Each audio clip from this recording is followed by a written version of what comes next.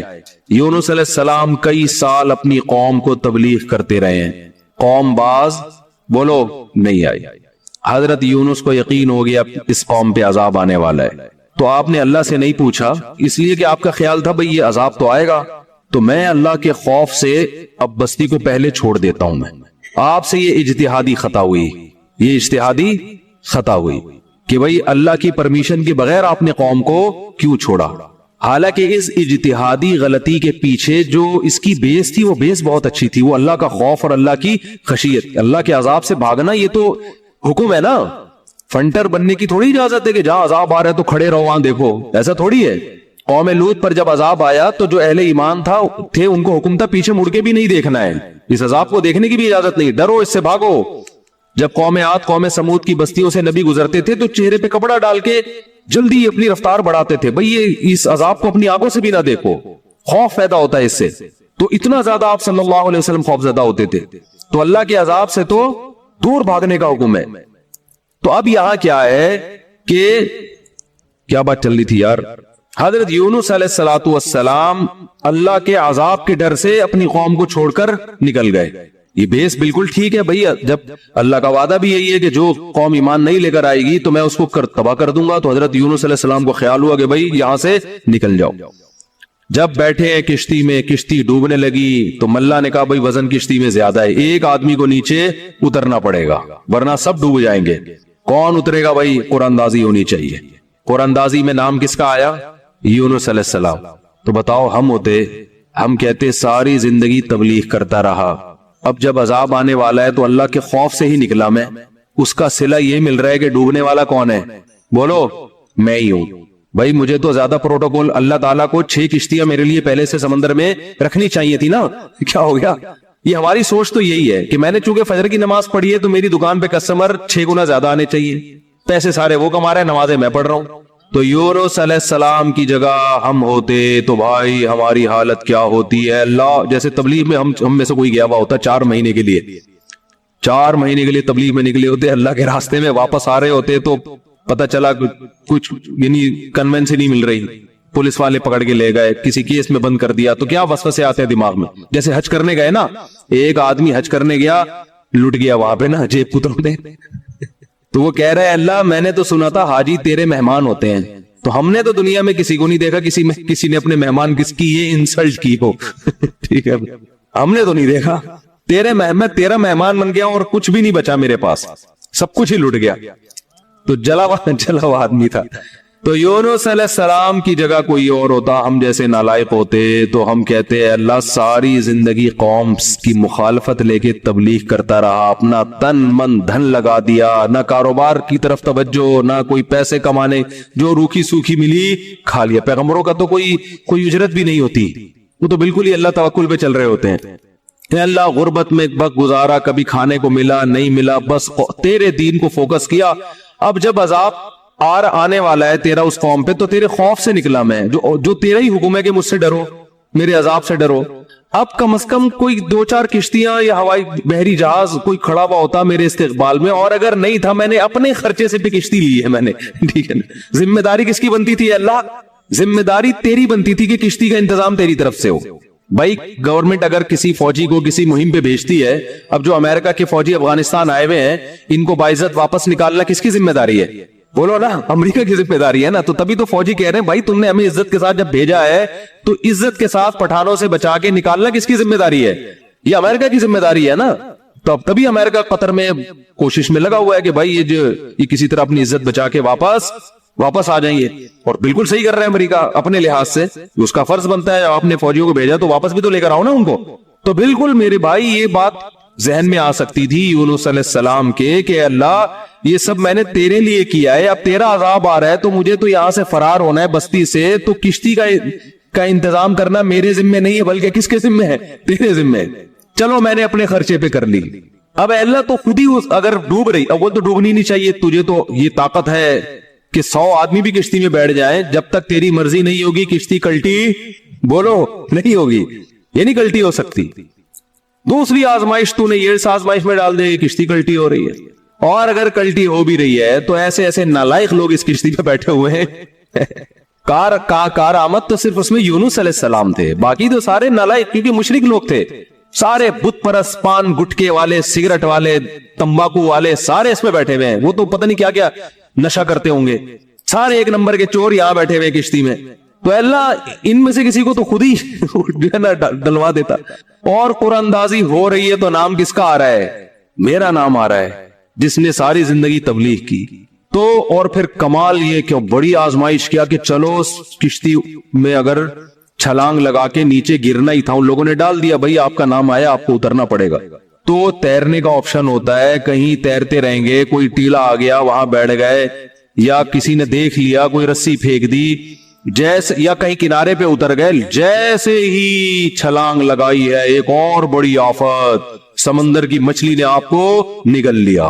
کتنا خوف، ایک حرف زبان سے ناشکری کا نہیں نکل رہا پیغمبر کہ اللہ مروا دیا تو نے۔ تو یہ کیا خوف ہوتا ہے؟ سمندر کا اپنا ایک خوف ہے بھائی، کبھی یہاں نہیں سمجھ میں آئے گا، جاؤ سمندر میں جا کے پتہ چلے گا۔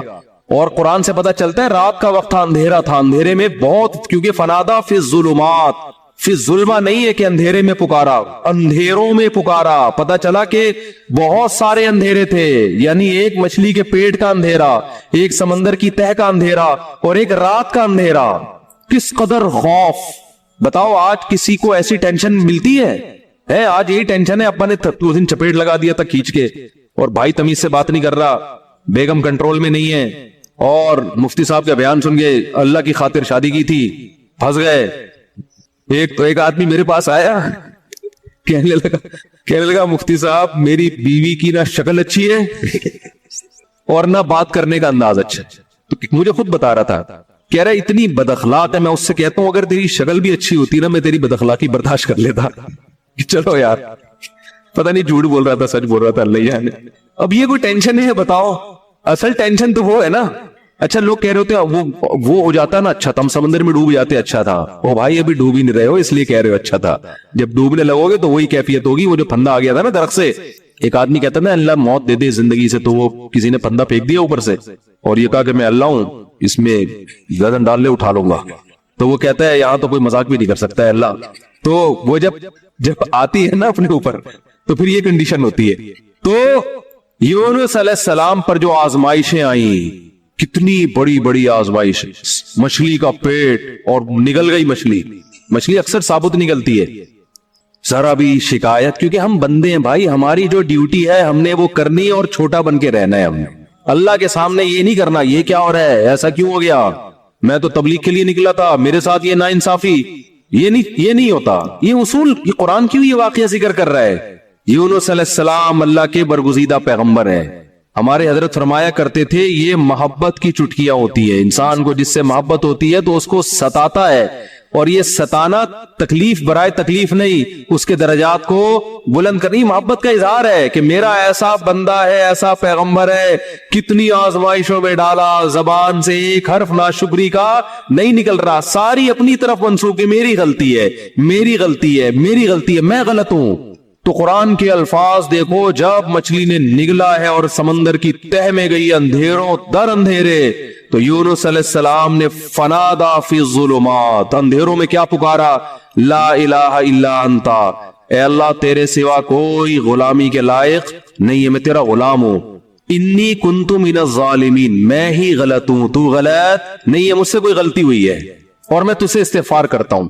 ان کو احساس ہو گیا کہ میں جو بغیر پرمیشن کے آیا ہوں شاید یہ اس لیے ہو رہا ہو میرے ساتھ. دیکھو اپنے آپ کو غلط ثابت کرنے کے لیے دلائل تراشے جا رہے ہیں. کوئی اللہ نے وہی تھوڑی کی تھی اس وقت کہ آپ غلط ہیں. بس اس عمل سے اندازہ ہو گیا کہ بھائی اور تو مجھے نہیں لگتا میرے سے کوئی گناہ ہوا ہو, تو مجھے لگتا ہے کہ یہ ہے جس کی وجہ سے اللہ کیا ہے, مجھ سے ناراض ہے. تلاش کر رہے ہیں, کوئی اپنی مسٹیک تلاش کریں, اپنے آپ کو غلط کہیں. تو لا الہ الا انتا سبحانکا, اے اللہ تو ہر عیب سے پاک ہے. کیا مطلب, تو میرے ساتھ غلط نہیں کر سکتا, یہ میرا ہی کوئی عمل ہے جس کی وجہ سے ایسا ہو رہا ہے, تو تھوڑی غلط ہے, تو ہر عیب سے پاک ہے, تو ظالم تھوڑی ہے, میری غلطی ہے, میں غلط ہوں. کیا اللہ کی رحمت کے خزانے حرکت میں آتے ہیں. فَالْتَقَمَهُ الْحُوتُ وَهُوَ مُلِيمٌ, قرآن کہہ رہا ہے مچھلی نے نگلا اس حال میں کہ یونس علیہ السلام اپنے آپ کو ملامت کر رہے تھے. جب مچھلی کی نگل رہی تھی اس وقت بھی اپنے آپ کو ملامت کر رہے, اپنے آپ کو برا بلا کہہ رہے, میں غلط, میں نے غلط کیا. تو جب مچھلی کے پیٹ میں جا کے توبہ استغفار کی ہے تو اللہ کی صفت استغنا دیکھو. اللہ فرماتے ہیں لولا انہ کان من المسبحین, اگر یونس اپنی غلطی کا اعتراف نہ کرتے, للبث فی البطن الی یوم یبعث فی بطنہ الی یوم یبعثون, قیامت تک اسی کے پیٹ میں رہتے, وہ نہیں نکلتے. یہ اللہ کی صفت استغنا ہے کہ بھئی اللہ کو آپ ڈرا کے دھمکا کے یا اپنی غلطی کا اعتراف کیے بغیر اللہ پہ ڈال کے اللہ سے کچھ بھی منوا نہیں سکتے. اللہ کہتے ہیں ہمیشہ رہتے, لیکن اللہ کو پتا تھا نہیں ہے ایسا, وہ تو آزمایا, پیغمبر تو گناہ نہیں کر سکتے نا, تو یہ تو اللہ آزما رہے ہیں دنیا کو دکھانے کے لیے کہ میرے نیک بندے ایسے ہوتے ہیں. تو اللہ فرماتے ہیں کہ فَأَنبَذْنَاهُ بِالْعَرَاءِ, ہم نے ایک میدان میں ان کو, جب انہوں نے توبہ استغفار کی ہے تو اللہ نے مچھلی کو حکم دیا ان کو نگل دے باہر, اور وہ مچھلی نے وہ آپ کو ساحل سمندر پہ ڈالا ہے. اب اللہ کی رحمت کے خزانے, سمندر کے ساحل پر کچھ بھی نہیں تھا. اللہ فرماتے وہاں اپنی قدرت سے ہم نے درخت پیدا کر دیا جو ان کو کیا دے گا, چھاؤ. اب معجزے ہو رہے ہیں کہ نہیں ہو رہے بھئی, اللہ آزمایا, اللہ نے کہا آزمائش میں پورا اترا ہے یہ بندہ, میرے یہ نیک بندے آزمائش میں پورے اترے ہیں. اور اللہ نے اپنی قدرت سے درخت پیدا کر دیا اور حکم دیا جاؤ اپنی قوم کے پاس واپس جاؤ. قوم سے عذاب ٹل گیا. ہوا یہ تھا کہ جب یونس علیہ السلام کو یقین ہو گیا عذاب آ رہا ہے, تو یونس علیہ السلام جیسے ہی نکلے, وہ قوم تھی ہوشیار, اس کو اندازہ ہو گیا کہ بھائی یہ جب تک ہم میں تھے تو عذاب کا چانس نہیں تھا, یہ گئے ہیں تو اب واقعی آئے گا. تو عذاب دیکھے بغیر انہوں نے توبہ تائب شروع کر دی, تو اللہ نے وہ عذاب آنے والا ان سے کیا کر دیا, ٹال دیا. وہ ہے اللہ کی رحمت, اللہ کے غضب پہ کیا رہتی ہے, بولتے کیوں نہیں بھائی, غالب. تو یہ واقعہ بھی ثابت ہو گیا, رحمت ہمیشہ گراف اللہ کا اوپر ہے. ہاں عذاب دیکھ لیتے اور مذاق اڑاتے, جیسے قوم عاد نے مذاق اڑایا, فلما رأوا عارضا مستقبل اودیتہم، جب انہوں نے بادلوں کو اپنی طرف آتے ہوئے دیکھا، پیغمبر بتا رہے کہ یہ عذاب ہے، تو کہہ رہے ھذا عارض ممطرنا، کوئی عذاب نہیں ہے بھائی، بادل تو آتے ہیں برستے بھی ہیں، کوئی نارمل، وہ تو آخری دم تک ڈٹے ہوئے تھے۔ اب کیونکہ اللہ کی صفت غضب بھی ہے، رحمت غالب تو رہتی ہے، لیکن ایسا نہیں ہے کہ غضب ختم ہی ہو گیا ہے، پھر اللہ نے عذاب بھیجا اس قوم پہ، 7 دن 8 راتیں تیز ہوائیں چلی ہیں، 8 دن 7 راتیں، اور ایسا اٹھا اٹھا کے اس قوم کو پٹخا ہے کہ اللہ فرماتے ہیں کہ انہم اعجاز نخل خاویہ، 1 ہفتے کے بعد ایسا لگ رہا تھا کھجور کے تنے ہیں جو اوندھے پڑے ہوئے ہیں، بڑے بڑے قداور لوگ تھے وہ۔ اللہ تو اس لیے میرے بھائی، جب کوئی غم آئے، پریشانی آئے، تو واویلا نہ مچایا کرو، رونے دھونے کی اجازت ہے، یہ بے صبری نہیں ہے، جب انسان کو غم ہوتا ہے روتا بھی ہے، ہائے ہوئے بھی کرتا ہے، لیکن اللہ کو برا بلا کہنا شروع کر دینا، میرے ساتھ اللہ یہ کر رہا ہے، میرے ساتھ اللہ میں ہی میرا ہوں، اللہ آپ کا کام ہے غلامی، مانگتے رہنا ہے، مانگتے رہنا ہے، مانگتے رہنا ہے۔ اکثر ایک واقعہ علماء بتاتے ہیں، کتابوں میں لکھا ہوا ہے کہ ایک بزرگ حج کرنے جاتے تھے، حج کرنے کے بعد ندا آتی تھی قبول نہیں ہوا، کیا ندا آتی تھی؟ قبول نہیں، تو وہ دوبارہ چلے جاتے اگلے سال، جب حج کرتے پھر ندا آتی قبول نہیں ہوا، وہ پھر چلے جاتے، پھر چلے جاتے۔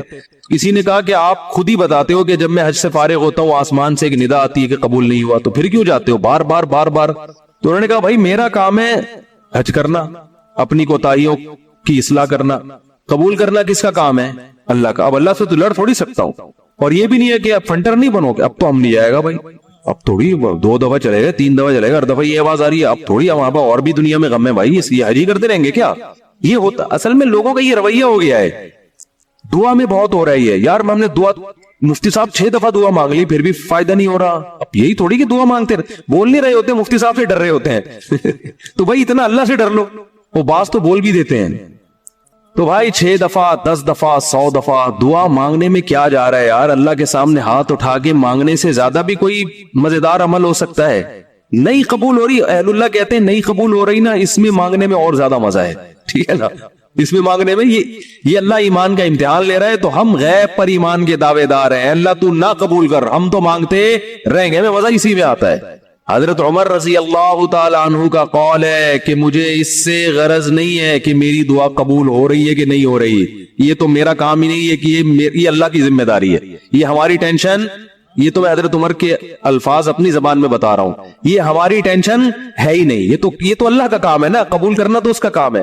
فرمایا مجھے اس کی فکر ہوتی ہے کہ دعا مانگنے کی توفیق مل رہی ہے کہ نہیں مل رہی، ایسا نہ ہو مایوسی اتنی پیدا ہو جائے کہ دعا مانگنے ہی کی توفیق چھن جائے، یہ ڈینجرس ہے، یہ خطرناک ہے کہ اللہ نے آپ کو اپنے در سے محروم کر دیا، ہاتھ اٹھانے کی توفیق سلب کر لی، اور آج لوگوں میں یہ نظر آتا ہے دعا مانگنے کی توفیق نہیں مل رہی، کیونکہ ان کی پوری نظر اسباب پہ ہوتی ہے، اللہ پہ نظر ختم۔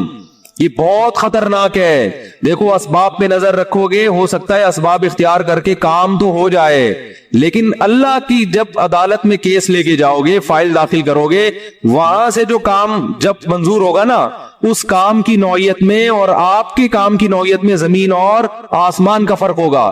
جب اللہ کے سامنے کیس لے گئے، کام خراب بھی ہوگا تو بنے گا، اور جب اسباب پہ نظر رکھو گے بنے گا بھی تو ہو سکتا ہے اس میں خیر نہ ہو، یہ کوئی الٹا کام ہو رہا ہو، جس کام سے آپ نے اللہ کو نکال دیا اب اس میں خیر کی توقع نہ رکھے۔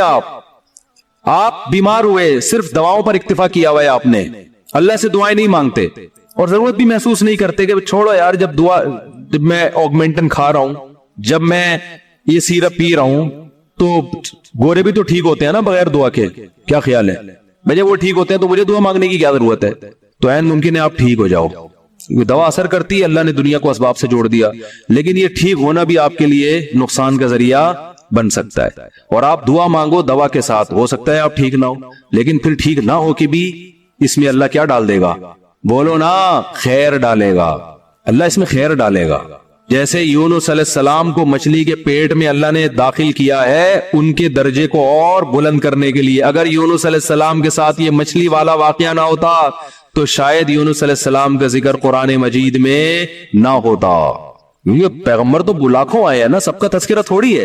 اور نبی صلی اللہ علیہ وسلم نے حضرت یونس کی فضیلت الگ سے بیان کی ہے، فرمایا لا تفضلونی علی یونس، مجھے یونس پر فضیلت مت دو، حالانکہ دیکھو یہ تو اجماعی عقیدہ ہے کہ ہمارے نبی تمام پیغمبروں سے افضل ہیں، لیکن کیا مطلب نام لے کے میرے مقابلے میں یونس کو نہ لے کر آؤ کہ میں ان سے زیادہ افضل ہوں؟ کیوں؟ کیونکہ اس میں اس بات کا امکان تھا کہ شاید اس واقعے کی وجہ سے لوگ یونس علیہ السلام کی توہین نہ کر رہے ہوں کہ وہ اللہ کی پرمیشن کے بغیر چلے گئے تھے، تو کہیں اس واقعے کو بنیاد بنا کے لوگ ایسا نہ ہو کہ کہیں کہ ہمارے نبی تو افضل ہے، یونس علیہ السلام افضل نہیں ہے، کیونکہ ہمارے نبی تو بغیر پرمیشن کے کوئی کام نہیں کیا اور یونس علیہ السلام تو اللہ کی پرمیشن کے بغیر چلے گئے تھے۔ اس لیے نبی نے اس کانسیپٹ کو درست کرنے کے لیے، کلیئر کرنے کے لیے کہ کہیں تمہارے ذہن میں یہ چیز نہ ہو، اس لیے کیا مطلب حدیث کا کہ یونس علیہ السلام کا نام لے کے دونوں کو مجھے ان کے مقابلے میں لا کے کھڑا مت کرو، اور یہ مت کہو کہ محمد صلی اللہ علیہ وسلم حضرت یونس سے افضل ہے۔ حالانکہ افضل ہے، لیکن جہاں بھی حضرت یونس کی توہین کا ذرہ برابر بھی شائبہ نکلتا تھا آپ صلی اللہ علیہ وسلم نے اس سے منع کر دیا، اس لیے کہ آپ صلی اللہ علیہ وسلم جانتے تھے کہ یہ جو کچھ یونس علیہ السلام کے ساتھ ہوا یہ اصل میں آپ کو بلند مرتبہ دینے کے لیے ہوا تھا، اور یہ بتانے کے لیے ہوا تھا کہ اللہ کی صفت استغنا کیا ہے، اور یہ بتانے کے لیے کہ اللہ سے لڑ کے کوئی چیز نہیں لی جا سکتی، اور یہ بتانے کے لیے کہ غموں میں، ٹینشنوں میں، پریشانیوں میں اللہ کے نیک بندوں کا رویہ کیا ہوتا ہے۔ اور میں آپ کی جنرل نالج کے لیے ایک بات یہ بھی بتا دوں کہ جس کا یہ لائف اسٹائل ہوگا نا وہ ٹینشنوں میں بھی خوش رہے گا، ویسے ہی ٹینشن ختم کر لیتے ہیں اللہ اس سے، کیونکہ وہ ہر ٹینشن کو کس کی طرف سے سمجھ رہا ہے؟ اللہ کی۔ تو جب اللہ ہمارا ہے اور وہ اپنے بندوں کا اچھا چاہتا ہے تو اسے ٹینشن دے گی بھی ہماری کیا ہوگی، اس میں خیر ہی ہوگی۔ اس سے یعقوب علیہ السلام سے جو بیٹا چھینا تو یعقوب علیہ السلام کو نوازنے کے لیے چھینا، یوسف علیہ السلام کو جو بچپن میں باپ سے الگ کر دیا مصر کا بادشاہ بنانے کے لیے کیا اس نے، نہ چھنتے نہ بادشاہ بنتے۔ تو ہمارا کام ہے ہر برائی اپنے کھاتے میں ڈالیں، سمجھ رہے ہو کہ نہیں سمجھ رہے، اور ہر اچھائی کس کی طرف منسوب کریں؟ اللہ کی طرف۔ دیکھو جن بھی یہ ایک چیز جانتے ہیں، حالانکہ جن میں تو شر غالب ہوتا ہے لیکن اس معاملے میں جن ہی ہم سے اچھے۔ سورہ جن میں ہے کہ 28ویں پارے میں 29ویں پارے میں ہے نا سورہ جن، اس میں اللہ تعالیٰ نے جنات کی تبلیغ کا تذکرہ کیا ہے۔ ہوا یہ تھا کہ رسول اللہ صلی اللہ علیہ وسلم قرآن مجید کی تلاوت فرما رہے تھے تہجد میں، مسجد جن وہاں مکہ میں موجود بھی ہے، تو جنات کا ایک وفد وہاں سے گزرا، انہوں نے جب قرآن سنا تو بڑے حیران ہوئے، یہ تو بالکل ویسا کلام ہے جیسا موسیٰ علیہ السلام پر نازل ہوئی تھی تورات اور حضرت عیسیٰ پہ انجیل، یہ تو بالکل ویسا کلام ہے۔ یعنی ان کو اندازہ ہوا کہ یہ پیغمبر ہے، وہ ہو سکتا ہے جن بھی پڑھے لکھے ہوں، یعنی اہل کتاب میں سے ہوں، تو وہ اچھا اس میں توحید کا بیان بھی تھا، تو وہ جنات جا کے اپنی قوم کو تبلیغ کرنے لگے۔ اچھا پھر ایک اور واقعہ یہ ہوا تھا کہ جنات جب آسمانوں پہ جاتے تو شہاب ثاقب کے ذریعے ان کا آسمانوں پہ داخلہ بند کر دیا گیا، تو یہ خبر بھی جنات میں پھیل گئی کہ پہلے ہم جاتے تھے کچھ نہیں ہوتا تھا، اب جانا روک دیا جا رہا ہے۔ یہ جو شہاب ثاقب ہوتا ہے نا چنگاریاں، اس پہ سائنسدان اعتراض کرتے ہیں یہ تو ویسی رگڑ لگنے سے وہ یعنی ستاروں کی ایک ٹکڑے، سیاروں کے ٹکڑے ٹوٹتے ہیں، رگڑ لگنے سے یہ ہوتا ہے، تو یہ کوئی اسلام کے منافی نہیں ہے۔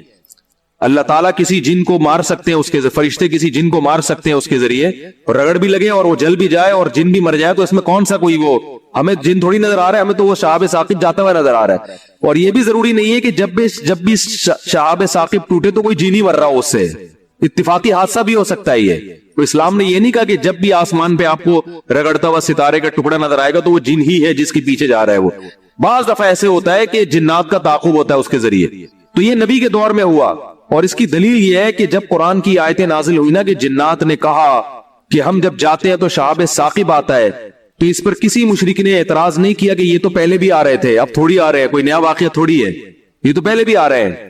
تو جنات نے یہ کہا کہ ہم نے دیکھا کہ ہمارا اوپر داخلہ بھی کیا ہو گیا، منع ہو گیا، دنیا میں کوئی بڑا واقعہ ہوا، تو واقعہ انہوں نے دیکھا کہ بھئی یہ قرآن نازل ہو رہا ہے اور یہ کوئی دنیا میں نیا مذہب آیا ہے اور یہ پیغمبر ہیں، تو انہوں نے جا کے اپنی قوم کو تبلیغ کی، جس کا سورہ جن میں تذکرہ ہے۔ تو تبلیغ میں انہوں نے یہ الفاظ کیے کہ وَأَنَّا لَمَسْنَا السَّمَاءَ فَوَجَدْنَاهَا مُلِئَتْ حَرَسًا شَدِيدًا وَشُهُبًا، ہم پہلے کی طرح جب آسمانوں پہ جاتے ہیں تو ہم اس میں پہرے دیکھ رہے ہیں اور شہاب ہے، پتھر ہے جن سے ہمارا تعاقب ہو رہا ہے، تو یہ کچھ کام ہوا ہے۔ آگے کیا کہتے ہیں؟ اِنَّا لَا نَدْرِي، ہمیں نہیں پتا، یہ جو دنیا میں عجیب سا کام ہوا ہے نا، لا ندری ہمیں معلوم نہیں ہے، اشر ارید بمن فی الارض کہ جو لوگ زمین میں رہتے ہیں ان کے ساتھ برائی یعنی شر کا ارادہ کیا گیا ہے، ام اراد بہم ربہم رشدا یا اہل زمین کے جو رب ہے اس رب نے ان کے ساتھ خیر کا ارادہ کیا ہے۔ آپ کا آئی کیو لیول اگر اچھا ہوتا تو مزہ آ جاتا۔ آپ ترجمے سے بات سمجھ میں آئی؟ وہ کیا کہہ رہے، ہمیں نہیں پتہ یہ جو نیا واقعہ ہوا ہے اہل زمین کے ساتھ برائی کا ارادہ کیا گیا ہے، پیسو وائس فعل مجہول، یا اللہ نے ان کے ساتھ خیر کا ارادہ کیا ہے۔ بھائی یہ بھی کہہ سکتے تھے کہ ہمیں نہیں پتا کہ اللہ نے ان کے ساتھ خیر کا ارادہ کیا یا شر کا ارادہ کیا ہے۔ شر اور خیر دونوں کی نسبت کس کی طرف کرتے؟ اللہ کی طرف، کہ پتہ نہیں اللہ انسانوں سے اچھا چاہ رہا ہے یا کوئی عذاب آنے والا ہے یا کوئی کچھ اچھا ہونے والا ہے، ہمیں نہیں پتا لیکن کچھ ہونے والا ہے۔ نہیں آ رہی بات؟ ارے بھائی جنات کو جب یہ واقعہ ہوا نا اوپر جانا بند ہو گیا آسمانوں پہ، تو جن آ کے آپس میں گول میز کانفرنس بلائی انہوں نے بولا کہ بھائی کچھ کام عجیب سا ہو رہا ہے، کچھ ہو رہا ہے، یا تو کوئی بہت اچھا ہوگا یا کچھ برا ہو رہا ہے، یعنی کچھ نہ کچھ تو ابھی کائنات میں نیا ہوگا، اس زمین پہ کچھ نیا ہوگا، بمن فی الارض اہل زمین کے ساتھ کچھ نیا ہونے والا ہے۔ اب یہ نہیں پتا کہ اچھا ہونے والا ہے یا برا، تو یا تو دونوں میں اللہ کا نام نہ لیتے، یہ کہتے ہمیں نہیں پتا اچھا ہونے والا ہے یا برا ہونے والا، یا اگر اللہ کی طرف نسبت کرنی تھی تو یہ کہتے ہمیں نہیں پتا کہ اللہ اچھا کرے گا یا اللہ ان کے ساتھ کیا کرے گا، برا کرے گا۔ بھائی جو بھی کرے گا اللہ ہی کرے گا نا، یا تو اللہ کی طرف منسوب کرو اچھائی کو بھی اور برائی کو بھی، کہ ہمیں نہیں پتا کہ اللہ نے جو آسمان میں پہرے لگا دیے ہیں تو اب اللہ کا ارادہ ہے کہ اہل زمین کے ساتھ کچھ بہت اچھا کرے گا یا اللہ ان کو سزا دے گا، کوئی برا ہوگا ان کے ساتھ۔ لیکن جنات کا انداز دیکھو، وہ کہہ رہے ہیں جب برائی کی بات آئی تو اللہ کا نام درمیان سے غائب کر دیا۔ اشر اریدا جو میرے تفسیر کے لیکچر سن رہے ہیں نا اسپیچز چینل پہ، ان کو پتا ہے اریدا اکریما کی طرح ہے، پیسو وائس، ارادہ کیا گیا ہے۔ کس نے کیا یہ نہیں بتا رہے، کیا تو اللہ نہیں ہے، برائی کا ارادہ کیا گیا ہے زمین والوں کے ساتھ یا اللہ نے اچھائی کا ارادہ کیا ہے۔ اب آئی سمجھ میں؟ اب بھی اگر نہیں سمجھ آیا تو آئی کیوں لیس لوگ ہیں آپ لوگ۔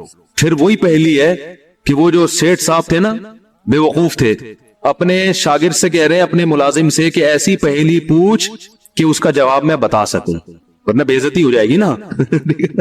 اور اگر نہیں بتایا نا میں نے اس پہلی کا جواب تو میں تجھے چھوڑوں گا نہیں، تیری گردن اڑا دوں گا میں۔ پہلی پوچھ لیکن آسان، تاکہ میری عزت بھی ہو جائے کہ بھائی سیٹھ نے پہلی کا جواب دیا ہے، جب جواب دوں گا عزت ہوگی، بھائی بڑے ذہین ہیں آپ۔ تو آہستہ سے اس کو کان میں کہہ دیا کہ ایسی پوچھنا کہ مجھے جواب اس کا آ بھی جائے، اتنی مشکل نہ ہو۔ اب یہ جو ملازم تھا نا، یہ گرو کہتے ہیں نا اس کو، گرو کہتے ہیں کیا چیلا کہتے ہیں، چیلا یا چیلا بچہ بڑا ہوشیار ہے ماشاءاللہ، چیلا۔ تو وہ چیلا کے اب سوچنے لگا کہ یار ایسی پہلی پوچھو کہ بہت آسان ہو۔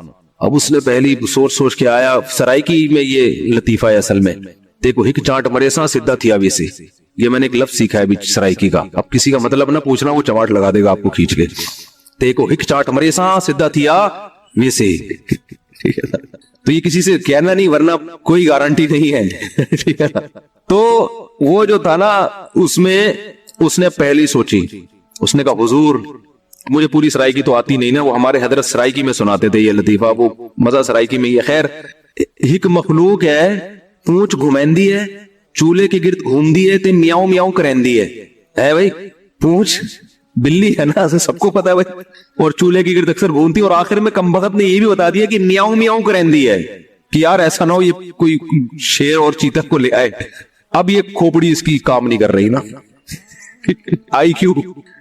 اب یہ گھنٹہ بیٹھ کے سوچ کے کہتا ہے یار کس مصیبت، کہہ رہے ککیڑ مرغا نا۔